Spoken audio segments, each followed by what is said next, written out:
PSSI memang sudah betul-betul berada pada performa yang sangat luar biasa di bawah pimpinan Pak Erick Thohir. Kita kan juga ingin setara dengan negara-negara lain gitu. Sehingga naturalisasi menurut saya ya sah-sah saja.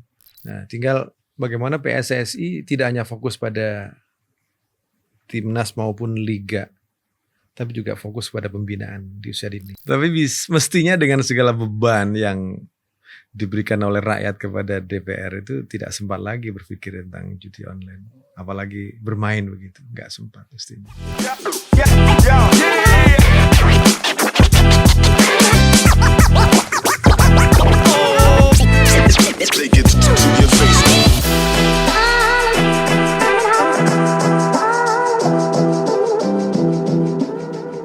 Assalamualaikum warahmatullahi wabarakatuh. Rekan-rekan pers, kita ketemu lagi di program DPO dari Pulau Mas.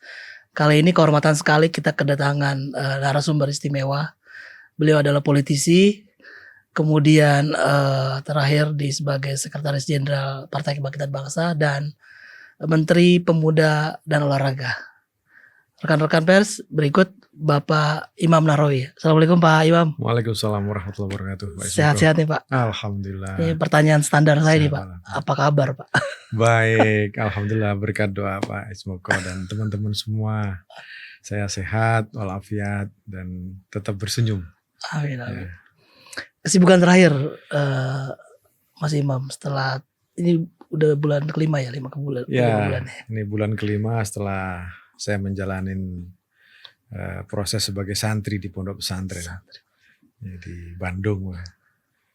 Kesibukan saya tentu kembali ke habitat lama yang sudah lama saya tinggalkan, yaitu menyapa keluarga, sanak famili, keliling kampung, melihat-lihat situasi masa kecil saya seperti apa waktu itu, teman-teman masih ada apa enggak dan sebagainya. Tapi lebih penting dari itu, saya kembali mencari waktu yang paling istimewa dengan anak-anak saya di rumah di Surabaya maupun di pesantren yang sedang mereka jalani sekarang.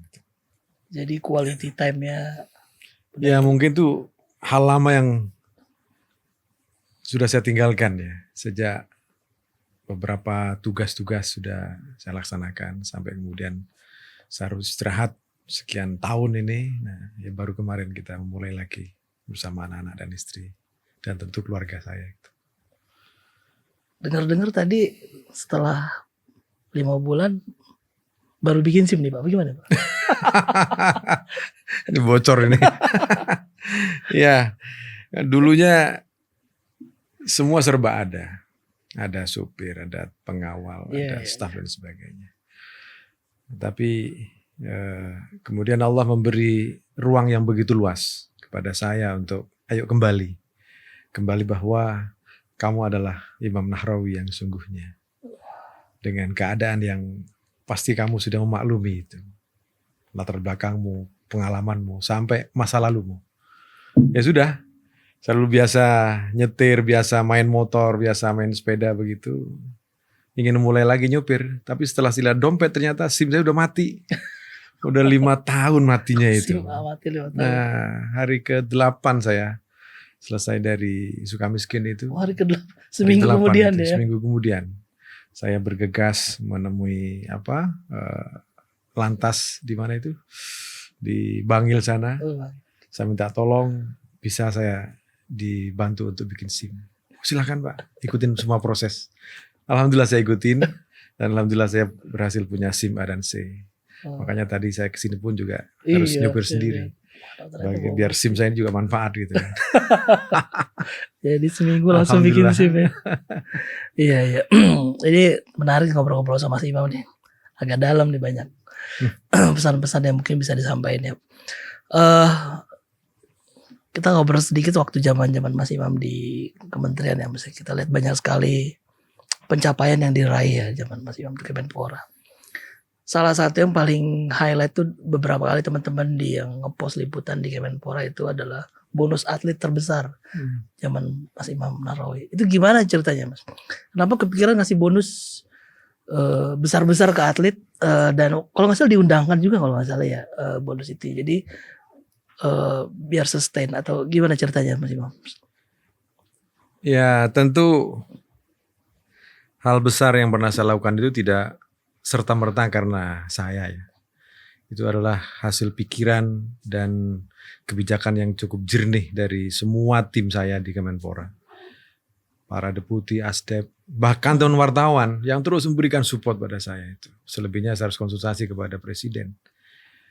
Bahwa selama ini atlet itu adalah sosok yang pasti bisa memanggungkan dan meninggikan sangsaka merah putih di panggung-panggung dunia. Betul. Tetapi kemudian dalam perjalanannya, ya ketika mereka juara saja mendapatkan apresiasi. Apresiasi pun ya tidak seperti yang mereka harapkan. Nah, berangkat dari pikiran-pikiran itu, kita coba menelaah ke dalam apa yang perlu kita lakukan. Kebijakannya adalah, ayo kita berikan mereka masa depan. Berikan mereka penghargaan karena mereka itu meninggikan dan telah mengibarkan merah putih di panggung internasional. Kalau Menteri Luar Negeri itu nggak ada penyambutan lagu Indonesia Raya maupun pengibaran bendera merah putih itu. Ya, tapi hanya Presiden, pemimpin negara dan atlet yang bisa meninggikan merah putih itu. Kita coba bedah di dalam bersama para deputi. Kira-kira duitnya ada nggak kalau kita kemudian cari anggaran merasionalisasi kebutuhan mereka. Olimpiade Rio de Janeiro 2016 kalau nggak salah itu awal kali. Kita coba naikkan apresiasi yang sebelumnya 1 keping emas di Olimpiade itu kalau nggak salah hanya sekitar 1 kalau nggak salah 1 sampai 1,5 miliar itu. Nah, waktu itu saya dibantu oleh Pak Isnanta, deputi saya. Coba bedah Pak, ada nggak anggarannya? Ada Pak. Berapa kira-kira? Minimal 3 miliar. Saya bilang jangan 3 miliar, 5 miliar. 1 emas ya? 1 emas 5 miliar. Kenapa? Dalam sejarah Olimpiade tidak banyak emas yang kita raih itu. Benar. Paling hanya 1, 2 gitu kan. Ya. Perak, perunggu dan seterusnya. Sejak Olimpiade pertama. Nah, kalau 5 miliar kita dapat 2 medali emas hanya 10 miliar. Iya, betul.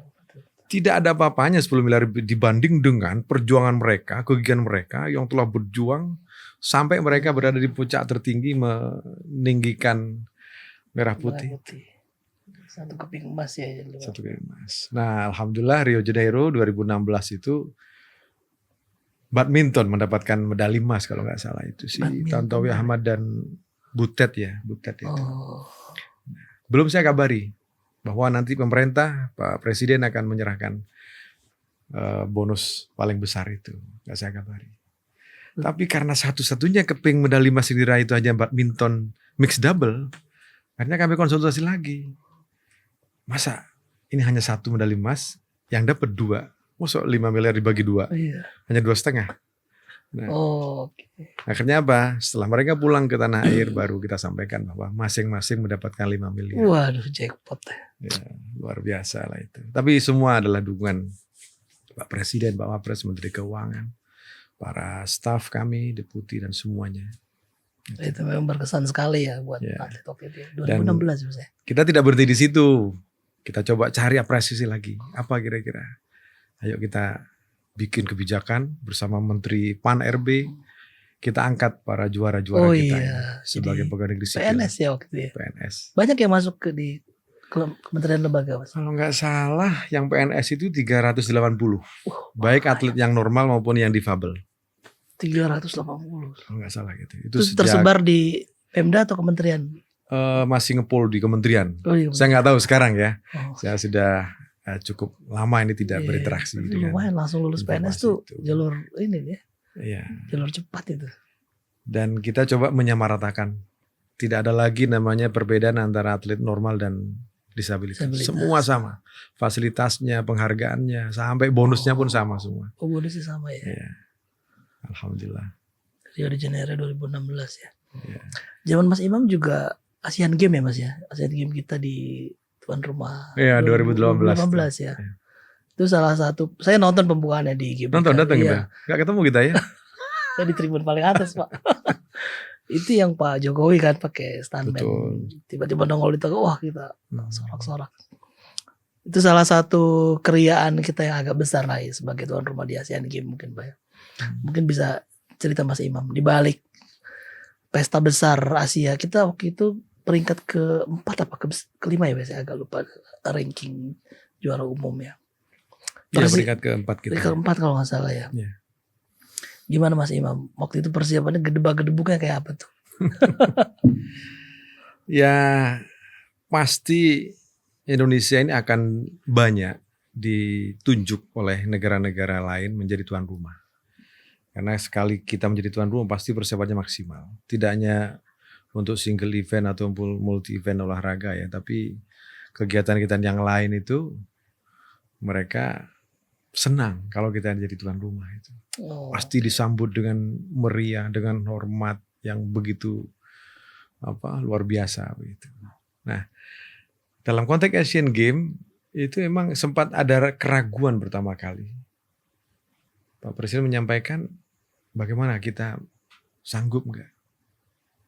Saya sampaikan bahwa kita sebagai tuan rumah sudah ditunjuk di Asian Games Incheon Korea, tidak boleh tidak kita harus laksanakan. Dari mana duitnya? Itu urusan Menteri Keuangan. Bukan urusan kami. Kami hanya menyiapkan kegiatannya, prestasinya, dan tentu secara administratif harus kita pertanggungjawabkan. Gitu. Nah, lagi-lagi ini kebijakan luar biasa dari Presiden, Pak Wapres, Menko, semua menteri dikerahkan semuanya, semua pemimpin cabang olahraga, FONI, KOI, semua diminta untuk terlibat. Artinya kalau Asian Games 2018 itu sukses, itu bukan suksesnya Imam Nahrawi atau Menpora.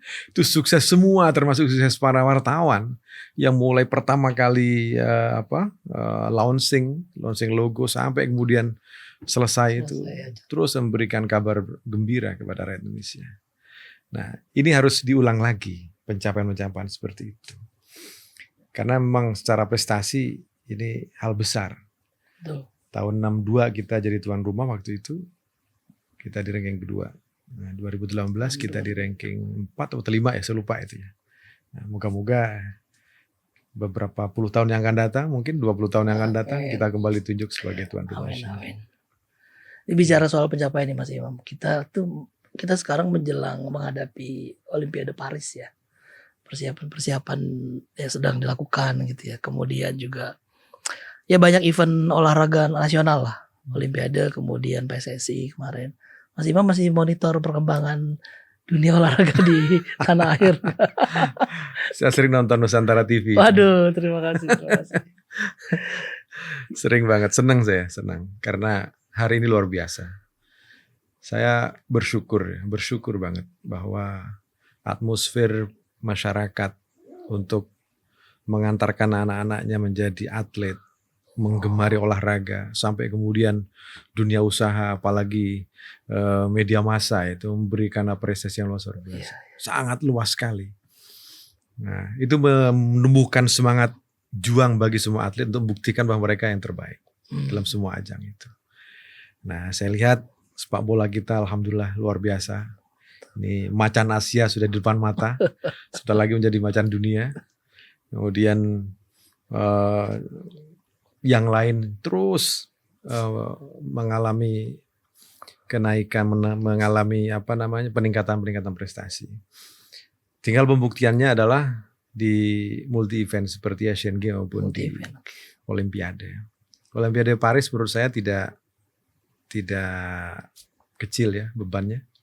Ini beban yang cukup berat bagi Menpora, bagi KOI, bagi pemerintah dan seluruh cabang olahraga terutama yang sudah lolos itu. Kita ingin mempertahankan tradisi emas kemarin di China kalau nggak salah ya, di Olimpiade sebelumnya di China ya. Itu Jepang. Oh di Jepang, maaf ya. Mohon maaf ini, saya tidak update ini. Di Jepang kita bisa mempertahankan tradisi emas lewat Apri sama Gracia Poli kalau nggak salah, lewat badminton. Moga-moga di Paris ini ada tradisi emas tidak hanya dari badminton. Mungkin juga nanti dari angkat besi atau senam nanti. Yang potensi kira-kira apa dari cabang olahraga ya. Ya sementara masih angkat besi dan Masukkan besi ya. badminton ya. Berarti bonusnya masih yang kemarin berarti ya. 1 keping 5 M. Saya Satu berharap keping lebih naik lagi, lebih besar lagi bonusnya. Tidak hanya 5 miliar, minimal 15 miliar, minimal itu. Karena kalau hanya semangat 15 satu emas, M bos. ya 1 emas 15 miliar, kalau 2 emas 30 miliar, sangat kecil, sangat kecil. Dan pastilah semua pihak akan Iya, menyokong itu. Pasti Dunia banyak usaha pasti akan membantu nanti. Pak Haris PSSI gimana Mas Imam melihatnya sekarang? Timnas Macan Asia nih kita udah. Jadi sekarang media-media Asia Tenggara lihat, berita Indonesia nih. Iya. Satu-satunya dari Asia Tenggara masuk kualifikasi. Saya pikir 3. ini kolaborasi yang luar biasa ya. Masyarakat bola, federasi, klub, teman-teman wartawan, sampai dunia usaha ini betul-betul kompak ya. Kekompakan itu yang akan sekali lagi akan menumbuhkan semangat juang para atlet kita. Tapi jangan kemudian kita berpuas diri dengan situasi sekarang ini. PSSI memang sudah betul-betul berada pada performa yang sangat luar biasa di bawah pimpinan Pak Erick Thohir. Yang perlu juga diperhatikan adalah sepak bola wanita. Sepak bola wanita kita saya kira harus dimulai lewat festival, lewat turnamen, kompetisi.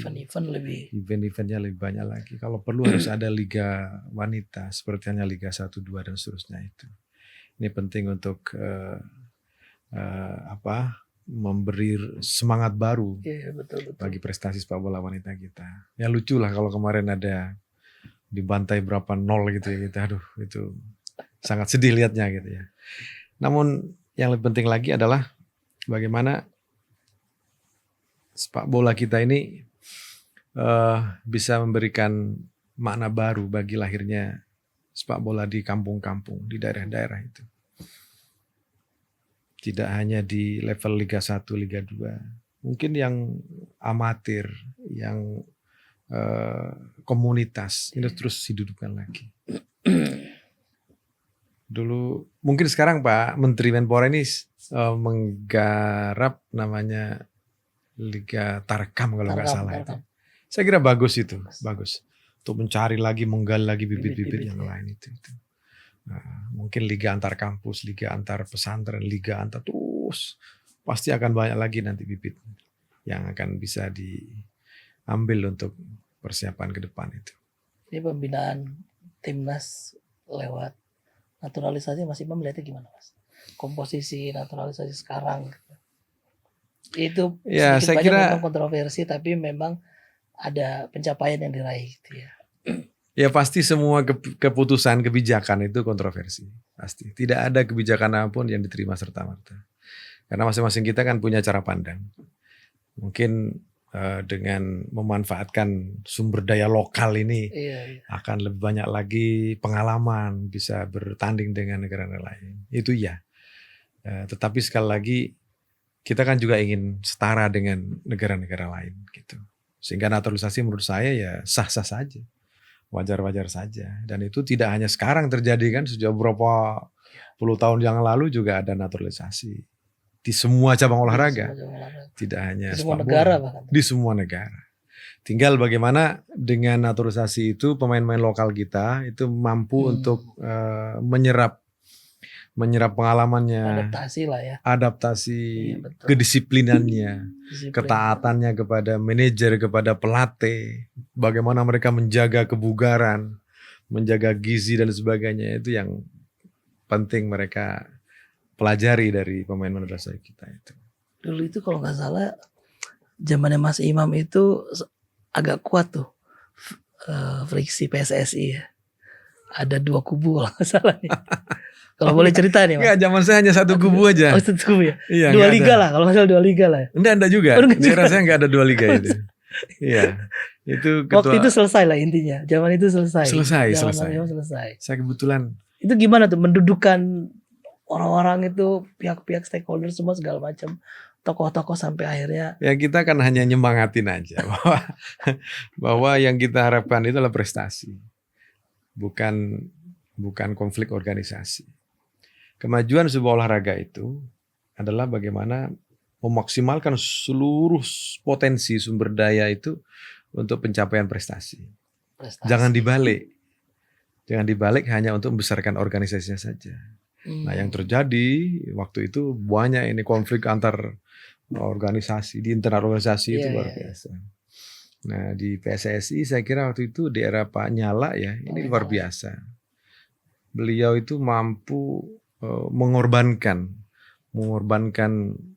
dirinya untuk kebesaran sepak bola. Luar biasa. Mengorbankan itu gimana maksudnya? Mengorbankan bahwa memang ada. Mas Imam melihat apa waktu itu? Ya, saya lihatnya bahwa pemerintah memang ingin ada reformasi, ada perbaikan tata kelola.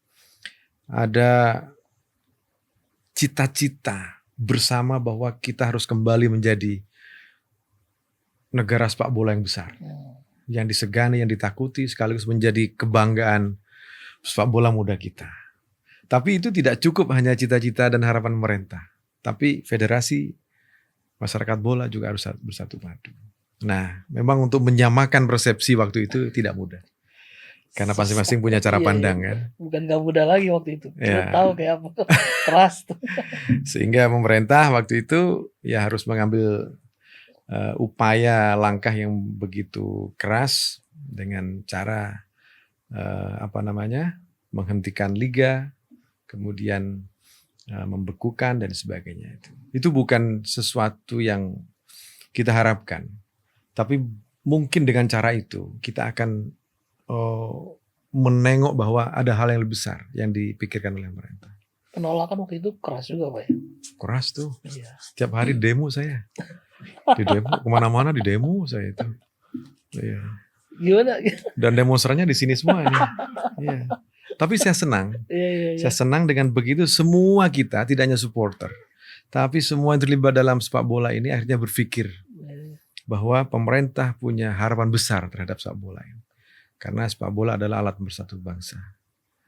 Olahraga adalah alat untuk menyatukan di antara semua perbedaan kita itu. Itu kita ingat waktu itu agak panjang kan konfliknya ya, dan setiap hari jadi headline. Bagaimana Mas Imam itu meluluhkan lah orang-orang mereka yang berseberangan soal itu sampai akhirnya selesai lah. Sampai akhirnya selesai. Ya, tentu pendekatan dari hati ke hati, pendekatan pertemanan.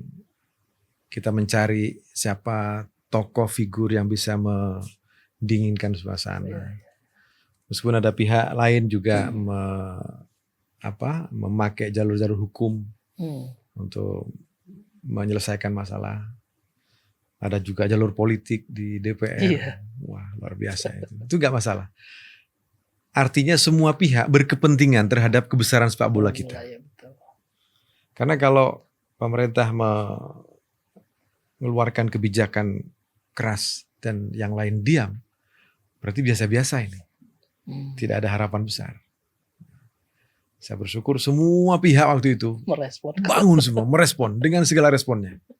Positif, negatif. Tentu saya sebagai menteri yang mengambil kebijakan itu ya harus bertanggung jawab. Dan semua akhirnya harus ditimpakan ke saya begitu ya. Harus saya hadapi dengan baik. Dan alhamdulillah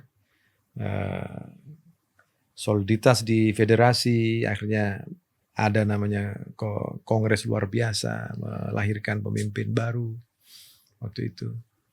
Saya lupa Pak siapa ya, Pak Edi Rahmayadi kalau nggak salah, Pak Edi Rahmayadi. Setelah itu berganti lagi Pak Iwan Bule, berganti lagi ke Pak Erick Thohir. Wah, saya kira ini sesuatu yang dinamis sekarang bisa dinikmati karena dinamika namanya itu. Melihat sekarang gimana Pak? PSSI sudah mulai ya tadi dengan segala U16 juga kemarin kita dengar beberapa kali menang. Sekarang apa ya, semifinal atau apa ya? Iya, meski baru kalah ya di semifinal ya. Pembinaan bibit-bibit sejak dini, Mas Imam melihatnya seperti apa Mas? Sudah cukupkah atau memang perlu banyak ada yang diimprovisasi lagi? Melihat kemarin tim senior, sekarang masih kualifikasi, kemudian tim U16. Ya, seperti rahasia umum bahwa di level-level usia dini itu luar biasa potensi kita. Beberapa kejuaraan dunia antar klub, Gotia Cup contohnya, selalu kita dapat ranking 2, ranking 3 dan seterusnya itu. Sangat bagus. Nah, tinggal bagaimana PSSI tidak hanya fokus pada timnas maupun liga, tapi juga fokus pada pembinaan di usia dini. Ada festival-festival, turnamen-turnamen.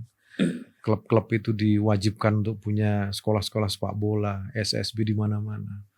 Dan bagaimana PSSB di Asprof, di Askap, Askort ini juga mau memaksimalkan peran-peran itu. Selain tadi, Liga Sepak Bola Wanita itu. Ini juga harus menjadi perhatian bagi Pak Erick Thohir ini. Dan tentu kita semua pasti mendukung itu. Mas Bima melihat Pak Erick Thohir gimana, Mas? Oke nggak? Oke lah. Dengan segala kesibukan dan beban negara yang begitu besar ini, beliau bisa mencurahkan pikirannya untuk sepak bola, ini luar biasa. Lebih cocok jadi ngurus PSSI atau Menteri BUMN? Tanya ke Pak Erick nanti.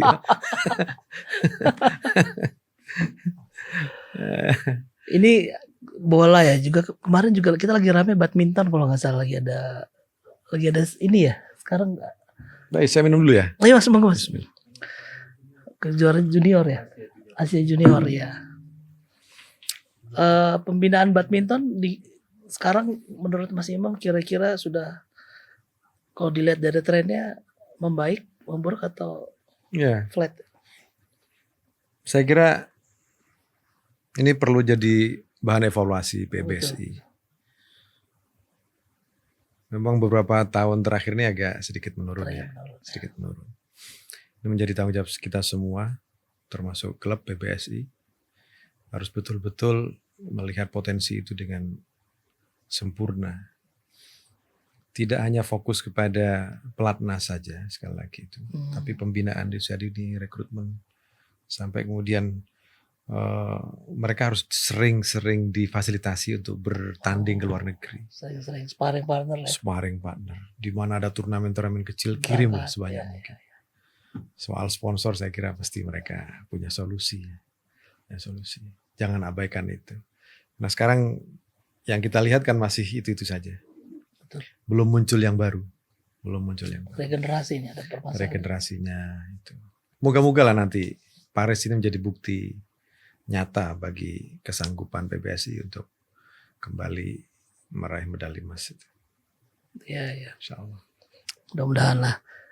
Tadi Mas Imam bilang banyak yang berkepentingan ya, termasuk dari politik ya. Ngomong soal politik Mas Imam. Mas Imam kan politisi ya. Sebenarnya lebih ke sosok politis ya Mas Imam, sosok politisi Mas ya kalau nggak salah ya. Terakhir waktu di DPR terakhir kapan Mas? Saya terakhir 2014. 2014 ya, di komisi atau waktu itu di komisi 5 saya. Komisi 5 ya. Kemarin rame Mas. Ada apa itu Mas? Ini bukan soal olahraga sih ya. Iya, PPATK nyebut anggota DPR juga banyak yang terlibat judi online. Oh, itu olahraga juga. Itu olahraga. Pakai tangan. Bergerak tangannya.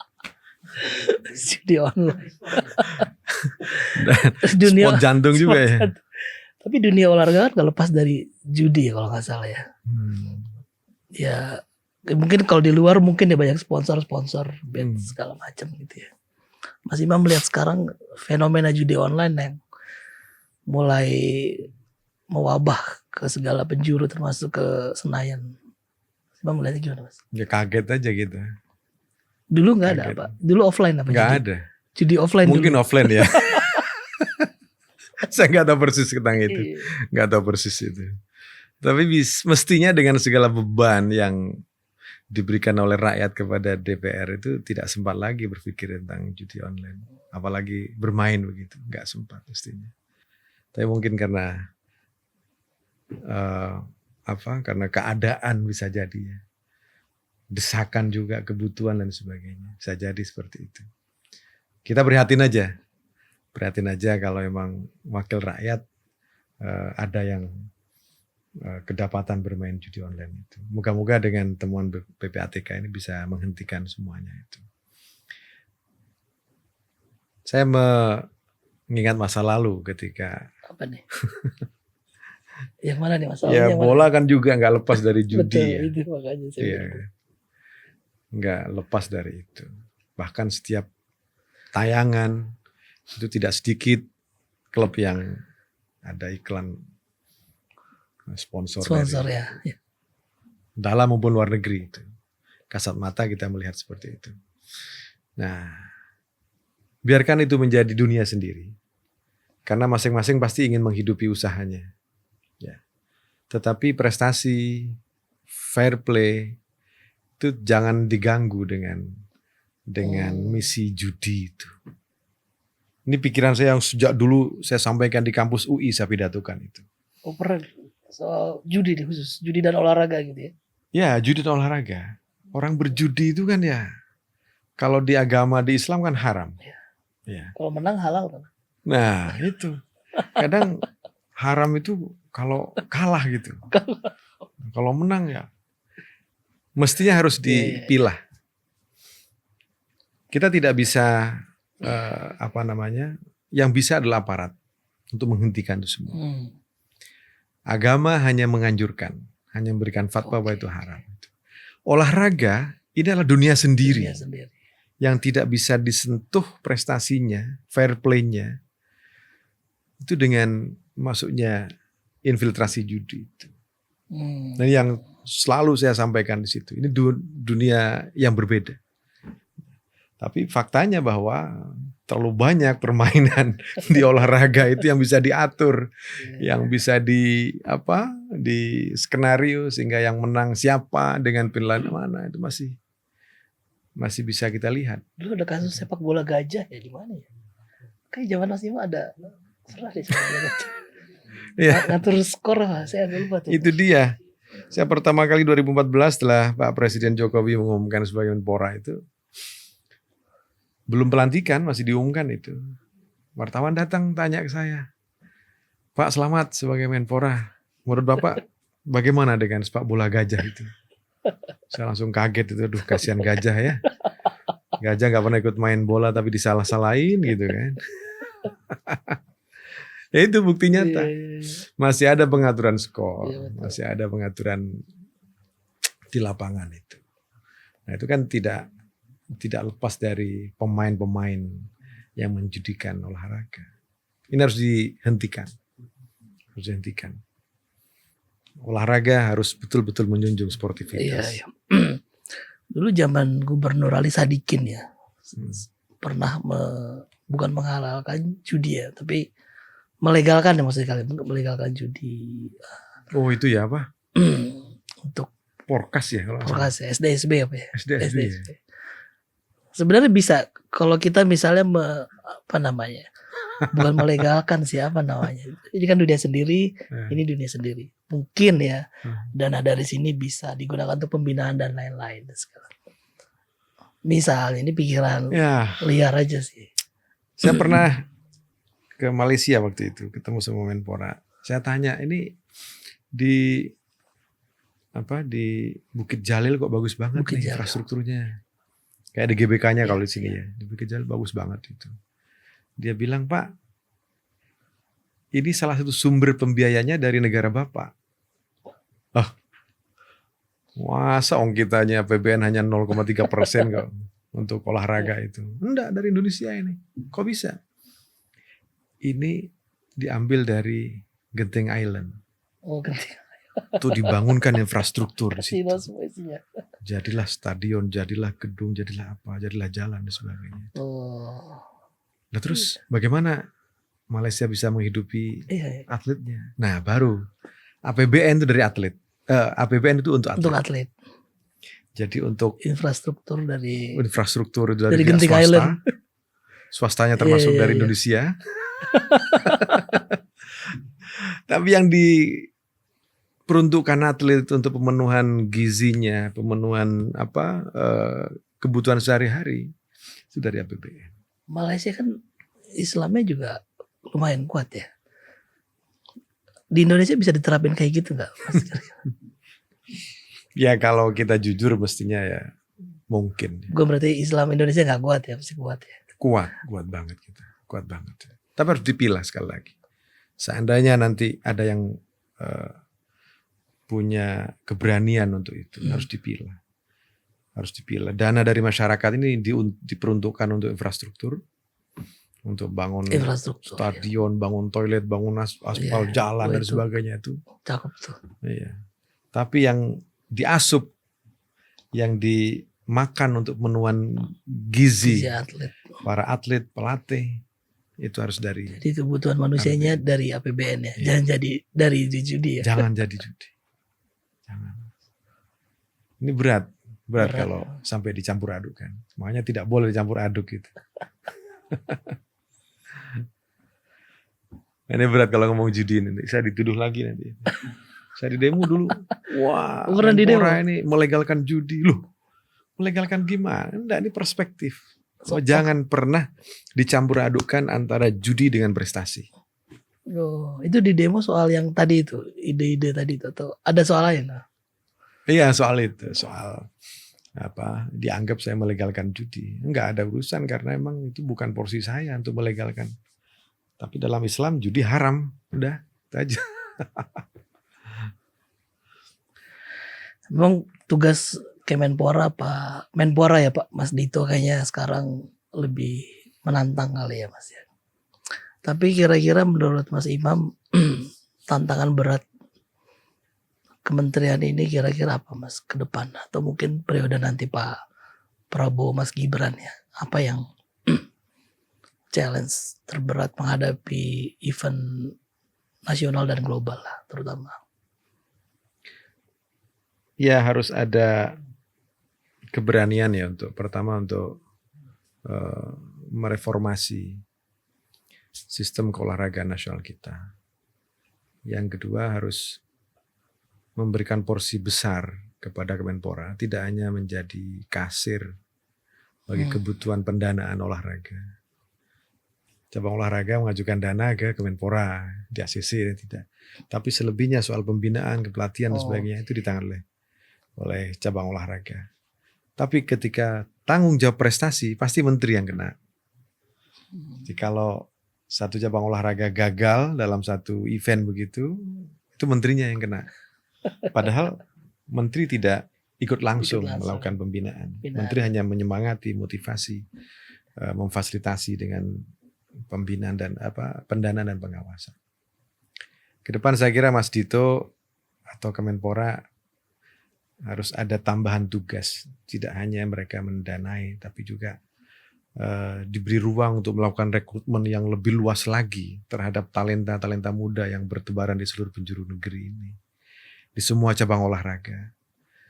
Bisa jadi di kampung-kampung sana, di pelosok-pelosok sana banyak anak muda, anak-anak yang berbakat secara kultur, anatomi, kemudian kecakapan dalam olahraga tertentu. Tapi karena jangkauan tangan pusat ini sangat terbatas, lewat begitu saja. Yang dilihat adalah banyak di luar negeri sana, sehingga naturalisasi terjadi. Nah, mungkin ke depan, saya masih ingat dulu Pak Jokowi mau bikin badan talenta nasional untuk mencari bakat-bakat di situ. Moga-moga nanti bisa ditelanjuti oleh pemerintahan Pak Prabowo Gibran ini. Kalau diminta lagi jadi Menpora gimana Mas? Masih banyak yang lebih pantas. Masih banyak. PKB sangat pantas, sangat bisa. Secara ini sudah, PKB termasuk salah satu partai yang pertama didatangi Pak Prabowo setelah Pak Prabowo itu dideklar KPU. Partai yang didatangi itu PKB. Caimin, Gus Imin di sana. Jadi ya mungkin masih ada ini Mas Imam. Bicara soal PKB dimaksud sedikit boleh ya, sedikit ya. Masih di partai masih ini Mas, pengurus atau masih? Saya nonaktif saya. Tidak ada di struktur pengurus karena kemarin saya harus sekolah itu. Sehingga tidak masuk di situ itu. Tapi masih ikut kegiatan partai gitu rutin. Ya, informal lah saya ikut. Harus ikut, harus kita support juga. Gitu. Bisa nih ngomong soal Pilkada DKI ini.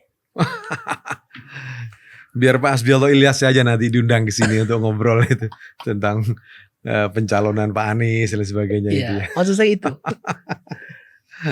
Kira-kira PKB gimana Mas? Mas Anies kan udah PKS. Di politik itu kadang pagi tempe sore dele atau pagi dele sore tempe, malamnya tahu gitu kan. Ya, tergantung pembicaraan-pembicaraan yang lebih teknis kadang itu. Nah, tapi perlu diingat bahwa setiap pilihan itu mengandung resiko. DKI menurut saya harus lebih tepat lagi memilih pemimpin itu. Tidak hanya yang punya visi dan bekerja, tapi juga punya hati untuk menjadikan Jakarta ini sebagai barometer nasional. Ya silahkanlah nanti teman-teman DKI itu yang punya otoritas untuk bertindak, berpikir dan memutuskan siapa calon gubernurnya. Tapi ini harus persetujuan DPP kan pasti kalau harus DPP kan. Semua DPP. Cuman yang memberi usulan seleksi itu pasti dari wilayah. Dari DPW ya. Dari DPW itu. Jadi next Mas Imam mau jadi apa nih? Jadi Imam Nahrawi. Prinsip saya sejak dulu adalah kita harus menebarkan manfaat dimanapun berada. Kebaikan harus kita berikan kepada siapapun. Dalam momentum apapun, dalam keadaan apapun. Jangan kita berharap apa nanti yang kita dapat. Tapi berilah yang terbaik untuk negeri ini. Biarlah semua itu akan dinilai oleh Allah Subhanahu Wa Taala. Apa yang terjadi nanti, udahlah. Yang penting kita berbuat yang terbaik. Perkara resiko pasti beresiko. Pasti semua kebijakan, keputusan pasti beresiko itu. Nah. Ya saya nanti akan bantu Pak Ismokola. Jadi kontributor ya nanti ya. Aduh, berat ya. Bayarannya mahal. Terakhir Mas Imam, terakhir. Ya. Mas Imam kan salah satu politisi yang ini ya, roller coaster lah. Dengan segalanya. Kira-kira buat netizen penonton kita nih Mas. Mas Imam mau menyampaikan apa nih Mas? Selain yang tadi, nextnya mau jadi apa ke depan? Yang mau ada cara lain berbakti untuk negara gitu, masyarakat dan keluarga. Ya. Kita ini diciptakan oleh Allah dengan segala potensi yang begitu lengkap, sempurna dan paripurna. Maka masa depan bisa diraih karena perjuangan hari ini, pengorbanan hari ini. Jangan sia-siakan waktu kita karena waktu akan terus berjalan. Tapi berbaktilah sepenuhnya kepada bangsa, negara, kepada orang tua. Jangan sampai melupakan ibadah. Jangan sampai melupakan ibadah karena kesibukan sehari-hari. Berat nih. Itu penting sebagai modal kita. Saya belajar dari pertandingan Asia Junior kemarin badminton ya. Di usia 17 tahun yang ingin meraih cita-cita terbesarnya tapi kemudian harus meregang nyawa di lapangan. Artinya itu peringatan nyata dari Allah, dari Tuhan bahwa kita harus menyiapkan diri untuk esok yang lebih baik. Gitu. Dan esok itu bukan esok waktu tapi esok yang begitu panjang. Begitu panjang. Saya berharap teman-teman muda juga mendedikasikan dan mengkaryakan segenap potensi cita-citanya untuk kebaikan dirinya, keluarga, dan tentu masa depan. Berat nih pesannya.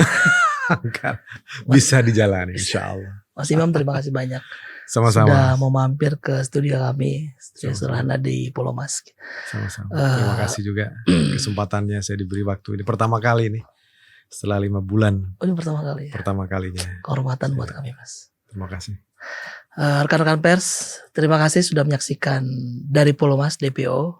Atas atensinya kami tutup. Assalamualaikum warahmatullahi wabarakatuh. Waalaikumsalam.